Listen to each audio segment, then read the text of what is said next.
this is an example of colour temperature. Colour temperature is really important in lighting design because it helps set the tone for the project and the feel that we want people to experience when they come to our different premises. So what we have here is we have a selection of the most commonly used. We have 4,000 here, which is classified as cool white. We have 3,000, which is classified as warm white. We have 2.7, which is classified as extra warm white, and we have 2.4, which is classified as candle light white.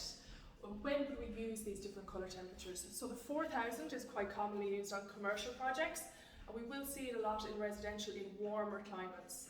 The 3,000 is also commonly used in commercial projects, but we do see it sometimes on the residential side. The 2.7 and the 2.4, they are often used on residential and hospitality projects, so really important for pubs, restaurants, hotels.